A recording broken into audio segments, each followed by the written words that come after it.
y'all, I'm Elisa, the Scrappy Wife behind ScrappyWife.com, and today I have a fun new video using Shawna Clingerman's set Gratitude Essentials. So this is an absolutely gorgeous set, just like we are used to from Shawna. You can get some gorgeous papers. I love the color combinations. I really love this yellow and black plaid, and of course the wood tone. I'm always a big fan of that. So you can get papers. There are beautiful cards as always, and also some fun tags that are included in this set. So cute. Love the vintage feel. These are going to be perfect for, as you guessed it, using in Gratitude Documented. So gorgeous cards, and then of course a ton of ephemera that I have already cut up, including these cute numbers that you can use for your daily documenting, and lots of black and white pieces. I thought it would be fun to use this set and to kind of pre-make some layered pieces of ephemera. This is a great way to maybe pass the time as you are watching TV or, you know, just relaxing. Put together some of your ephemera pieces, create some clusters in advance, and then when you're sitting down to document, then they are ready to go. So I'm going to put together a few of these pieces that I can use in my Gratitude Documented project, and I will definitely put you guys on fast forward. I have all of bits and pieces gathered from my stash. I have a box of ephemera that is kind of a vintage feel. I have some texture, some different ribbons and things that I had in my stash. I kind of collect different collage pieces, so I have a few things right here. And then I dug deep and found some of these clear pieces back from Illustrated Faith and Bella Boulevard and Dayspring, and so I thought I might be able to use some of these as well. So, like I said, I will put you all on fast forward. I will try to list everything I use down below. Otherwise, let's go. For the most part, I'm going to use some of these cards as kind of the base or the starting point for each cluster. And really, it's just about experimenting. I have a lot of people ask me how I work on layering or how I know how to layer, and this is what it is. It's about experimenting. It's about what's pleasing to your eye. You do want it to have a balance and an interest to it. So you can see as I add pieces, I want to make sure that they are balanced nicely together, that you can still read words, that you can see different patterns. You don't have to see an equal amount of all of the different patterns. It can be kind of hit or miss. I love the little worn paper. I love the mixture of the elements coming together. These vintage people from Tim Holtz are one of those pieces in my craft room that I was hesitant to get because I wouldn't normally use them, but they have made such a perfect addition to so many projects. Now, this is really interesting. So I have one phrase that is going at a different angle than the giving thanks that is in the card. And the way I solve that is by adding something else that balances it a little bit later on. I have a little bit of stickiness sticking out back there, and then I decide, you know what, I need a little bit more of that paper just peeking out of the edge of the back. I wanted to see just a few of the words, and so I love the tearing effect. You guys know this, and adding that little bit just helped balance it over on the right. And here's where I find the element that I will put at the same angle as the words that I put at the bottom, and that balances those two. Now I've added a little bit of sewing straight through the tab and straight through the words on the bottom, and then over the top of that, that's where I will add one other box with a quote in it, and then this first cluster will be done. Love how it turned out. That first one was definitely more muted tones, so now I'm going to go on the colorful side, and I love that I found these clear sheets. These are kind of like clear transparency sheets, and they were really popular a few years ago, and a lot of people were using them as tip-ins in their Bible journaling, and I still have a bunch left over from those days, and I still like them. I still think they're a fun element, and I think the shine is a really interesting piece to add in here to these clusters. So I'm going to tear some of these tickets and numbers to add kind of a banner look, and then I love these colorful florals, and I love that there's options of the color versus the black and white, and so in this case I will be using the color. I'm going to add a little bit of adhesive on the back. Now, when I'm playing with these clusters, I add very little adhesive until I know for sure that it's what I want, and then generally I'm gonna use a staple or my sewing machine, something like that. But just a little bit of adhesive because I know I'm probably gonna want to stick pieces in to kind of ruffle up some of the edges. So no need to go crazy on the adhesive until you're sure you have what you want. Again, I'm adding a little bit more of that transparency paper, this time with the orange. I was thinking of matting that God is so good on black so that it would pop off, but when I saw this orange, I thought that would be a fun way to set it apart from the busy background and add a little bit more of the shine to that project. This is just a tiny stapler. I think I picked this one up at Tuesday Morning a few years ago. You can also use the Tim Holtz tiny attacher. There's lots of options on these little staples, and they are a fun thing to include in your project because they also are going to add some texture. Now you can see I'm just trying to play with what is most pleasing to my eye. What angle do I want the yellow piece in the back? And again, I'm going to use that stapler just to continue to add texture across for that piece. At this point, I feel like the edges are sticking out a little bit too much. So I'm trying to figure out how I can add some ribbon, and it's just not working. This ribbon just isn't working for me. So you'll see in just a second, should I put it at the bottom? And really, I think it was the ribbon that wasn't working for me. It was just too muted, and I wanted more of the color to pop out. And so my solution for that was to kind of put that ribbon away and to pick up a black ribbon instead. Once I picked up this black ribbon, I was much more pleased because the color really popped off of it nicely. I'm kind of layering it in a ruffled form, and then I will end up running it through my sewing machine. I'm not the best, so it didn't turn out perfect, but really I just wanted that texture in there. So you can see me messing with it. I'm gonna have to bring it back and add more adhesive here just to kind of get the right pattern that I was going for. And then it gets a little bit messed up when I go through my sewing machine, but no big deal. The effect that is achieved is what I was looking for. It's just not quite as clean as I was looking for before. So I'll bring that back and then adhere it to my card.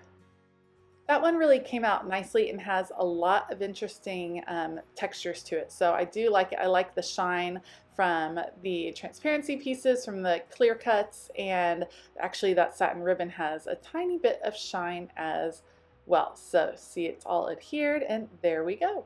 Now I'm actually going to, I thought I was going to use the Choose to Be Grateful, but I wanted to use some more of the florals, and I just decided I'm going to not use a card on this one. I'm going to go with a different technique, and I had this half of a doily left over from a previous project, and I loved the color. It fit really nicely. I love it on top of the wood tone, so I am going to adhere it right here. I'll end up layering this piece, and I thought this would be such a fun piece to be on the edge of a page, either in my gratitude journal or in my Bible. Just a great starting off point. So you can see I'll put the florals hanging off the page and then end up trimming those off, and then I'm going to layer a few of the little tags from Shawna on here. And I like how I end up layering them with some of these flowers. Now recently I cleaned out all my embellishments, and it was great because I was able to destash but also rediscover some pieces I had, including these florals right here. So the brown really contrasts nicely and makes these tags pop off, which I really liked. So you'll actually see me include the dark brown florals in 3 different parts of the page. Making these clusters is a really fun way to play with new sets, to experiment with layering, and just to have a good time. And then you're left with several different elements that are ready to go in your journaling, and it makes it easier when you're sitting down to actually journal to already have some really strong jumping off points, which I really appreciate because sometimes my journaling time feels a little bit condensed, and I want to make sure I'm spending time digging into the word and not always focused just on the art. So having these pieces already done really makes that easy, makes it easy to incorporate them. And this is a great activity, just like I said before, when you are watching television, when you're hanging out, like in my case, monitoring kids that are doing virtual school. So I can bring all of these elements down and just have fun playing with them on my table down in the basement while my kids are doing school. And it's easy for me to stop and start in this case. All right, I am moving on to my next cluster, and I am going to use the Choose to Be Grateful this time. And at first, I think I will use this clear cut G because I liked the color of it, and I thought it'd be another fun way to incorporate that. But in the end, you'll see I end up kind of ditching that plan and going with something different. I definitely wanted to incorporate some of the black and white florals this time, and I also loved the butterflies. This card actually ends up being one of my favorites, and I'll show you at the end.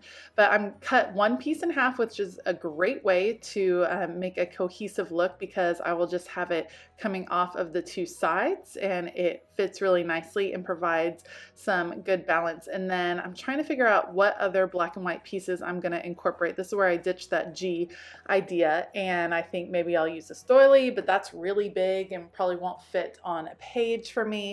And maybe some ribbon. You can see I'm just experimenting, putting pieces up that inspire me, and that's where I reach for these vintage people again. I love the idea of this boy sitting here with his little butterfly wings on top of the Choose to Be Grateful. I end up switching him out because he was just too big. I thought it was really hard to balance him.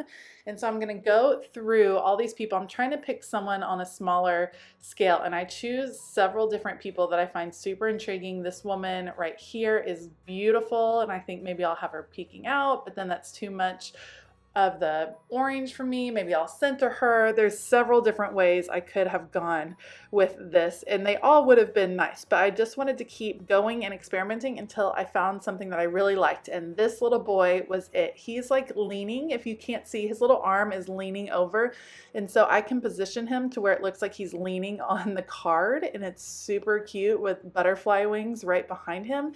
And I will be able to balance him with this sweet little girl on the bottom, and it comes out. It's just so cute, and it's so funny because I'm not really someone that includes like random people, I guess, random images in my journaling a lot, but these little kids really inspire me, and I think they are just gorgeous, and they are so fun to include.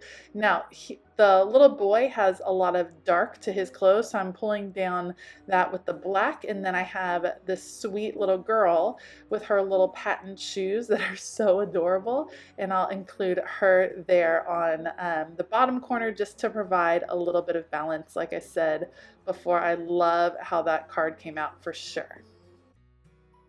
Once again, I'm going to switch from a more muted card and bring in that bright yellow. It's hard to see on my camera, but this plaid that's in the background actually has a little bit of a yellow tone to it. Not a lot, just a little bit. So I'm going to match this library card and then tear the edges so you get just the hint of the pattern actually peeking out from behind this library card. And then I'll continue to add some yellows on top of that and kind of work with that palette as I'm going through this card.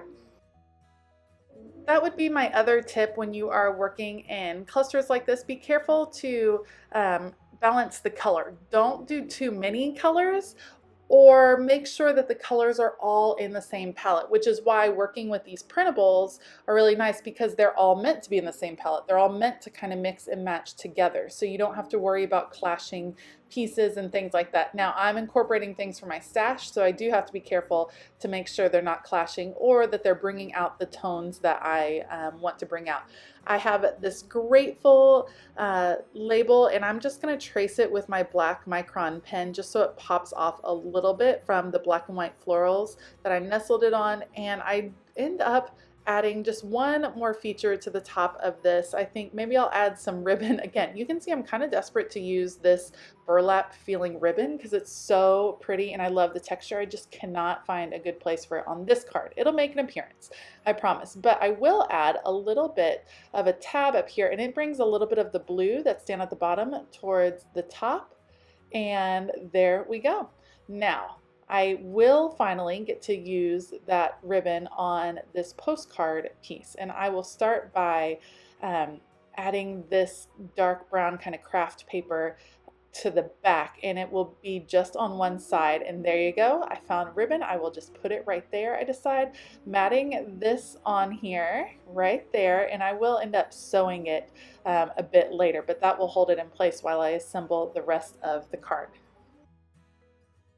For several of the other cards, I matted them completely with the same paper. So this one I went with a different technique, and I will do half of it in that craft stock paper and the other half with this plaid, which actually comes out really cute. That plaid I just love. It reminds me of Clueless. If you are a 90s kid like me, then Clueless was probably in your wheelhouse. So that pattern just always will remind me of Clueless. And then the bright yellow card really pops nicely on there. So I can include that right there. I take it to my sewing machine, run a little bit of thread through it to add some texture. It got caught up just a little bit, so I had to rip it right there. But that rip and that fold made me think, how cute would a folded card be? And that's what I'm going to add on this element.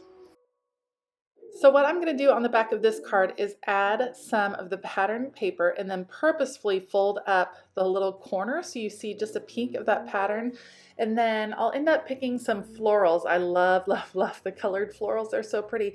I'll end up putting those behind, and I actually grab my We Are Memory Keepers big punch, big, let's see, it's for the grommet tools. I'll definitely link it below. And that punches little holes, and this particular card had those holes as if it were a piece of notebook paper ripped out of like a spiral notebook. So I wanted to kind of bring out that texture, adding in those florals, and then I'll be able to tuck in this little turquoise piece. But when I'm playing with the turquoise piece, I end up feeling like the florals are not working there at the bottom. I needed them just peeking out a little bit more at the bottom. So I actually tear it just a little bit, but it's okay. It'll all come together at the end. And I wanted them further down. So I just shifted it down, adding that little turquoise piece right there, right under the little flap. Perfect. And bringing it to my sewing machine, a quick run with my sewing machine just to add that texture. And now at the top, I have some twine that happens to be in that same turquoise color. So I will put that in and out of the holes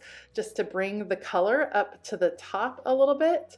And I think that is a super fun element to add right there. And then I'll take some of that same twine just so that the color is in 3 different places and make some circles. You can see I'm just kind of haphazardly putting it around my fingers, and I'll end up layering it on top of those florals.